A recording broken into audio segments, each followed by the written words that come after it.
राष्ट्रसंत तुकडोजी महाराज की 116वीं जयंती RST cancer hospital Nagpur में श्रद्धा और उत्साह के साथ मनाई गई। इस मौके पर गुरुदेव सेवा मंडल द्वारा भजन प्रस्तुति से कार्यक्रम का शुभारंभ किया गया। उपस्थित मान्यवरों के हाथों तुकडोजी महाराज की तस्वीर पर माल्यार्पण और दीप प्रज्वलन किया गया। 30 अप्रैल 1909 में अमरावती के यावली में जन्मे राष्ट्रसंत तुकडोजी महाराज ने अंधश्रद्धा निर्मूलन, जाति भेद और सामाजिक विषमता की लड़ाई में भजन और कीर्तन का प्रभावी रूप से उपयोग किया। वहीं आत्मसंयम के विचार उन्होंने अपनी किताब ग्राम गीता इस काव्य संग्रह के माध्यम से रखे।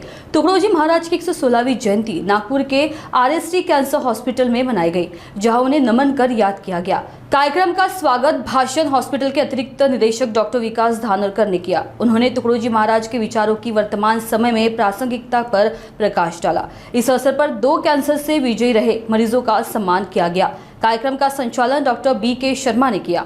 इस दौरान वरिष्ठ प्रशासनिक अधिकारी डॉक्टर रश्मि राउत, डॉक्टर बोलतार सिंह और गुरुदेव सेवा मंडल के स्वयंसेवक बड़ी संख्या में उपस्थित थे। इस कार्यक्रम को स्थानीय मीडिया टीम नागपुर समय न्यूज चैनल ने अपने कैमरे में उतारा। पूरे कार्यक्रम का कवरेज नागपुर समय न्यूज चैनल की ओर से किया गया। इस खास मौके पर चैनल के प्रतिनिधि रत्नाकर मुलिक और उदय सोनवने के विशेष रूप से अभिवादन किया गया। नागपुर समय न्यूज चैनल द्वारा तैयार किए गए अस्पताल के नए प्रमोशनल वीडियो का उद्घाटन भी इस अवसर पर किया गया।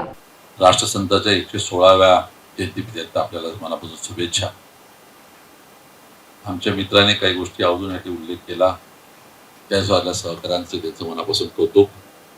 ज्या लहान लहान मुलांनी आणि मुलींनी राष्ट्रसंतांचं भजन या ठिकाणी म्हटलं, त्यांचे मनापासून कौतुक करतो, टाळ्या वाजवून स्वागत करायचं।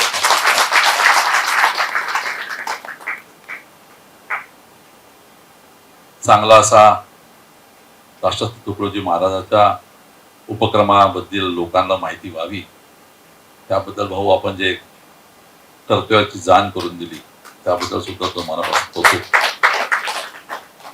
जॉईंट डायरेक्टर साहेबांना एवढंच सांगणं आहे की आपण ते सगळं सांगत असताना एक गोष्टीचा उल्लेख अजून करणं गरजेचं आहे, आणि तो म्हणजे ह्या हॉस्पिटलमध्ये जे औषधं मिळतात ते औषधं त्याच ग्रेडचे आहे जे टाटा कॅन्सर हॉस्पिटलमध्ये मिळतात मुंबईला, आणि त्यांचे जे किमती आहे, प्राइस जे आहे, मी तर बिलकुल विश्वासानं सांगू शकतो एवढ्या कमी किमतीमध्ये कॅन्सरचं औषध किमान नागपुरात तरी कोणी देत नाही, कुठल्याच दवाखान्यात मिळत नाही। ही गोष्ट सुद्धा तेवढीच आपण प्रयत्न करावी, अशा प्रकारचा आपला मनोगत व्यक्त करतो।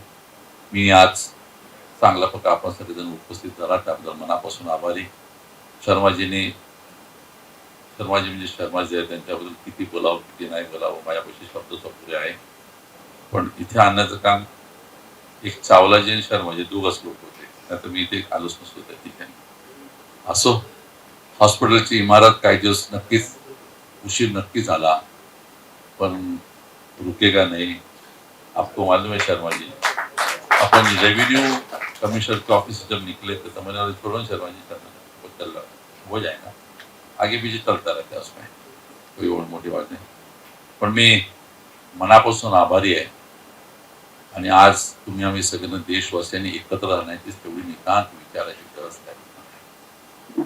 आल्या आल्या दुर्दैवी जी घटना या देशाच्या सन्मानाला ठेस पोचणारी झाली पहिलगावमध्ये, त्याबद्दल तुमच्या आमच्या सगळ्याच्या मनामध्ये मोठा ठेस लागलेली आहे, आघात झालेला आहे, आणि या संबंधित संपूर्ण देश आणि देशातील सगळी लोक या अहवालदिल सारख्या असताना अनेक विचारांना ग्रासलेले आहेत। आपण सगळ्याला श्रद्धांजली दिली, हा आपला कर्तव्य भाग आहेच, पण एकच विषय शर्माजी आपको मैं कहना चाहूंगा, हा श्रद्धांजली देत असताना जे निष्पाप लोक त्या मृत्यूचे पडले, त्यांच्या कुटुंबाला अवेलना झाल्या, त्याबद्दल नक्कीच भावना आणि कर्तव्य हा असलंच पेपर। त्याच्यामध्ये एक असं व्यक्तिमत्व आहे ज्याने सगळ्याच्या विचाराच्या पलीकडे जाऊन कृती केली, आणि त्याचं नाव आहे तो पुणेवाला, त्याचं नाव आदिल हुसेन शाह।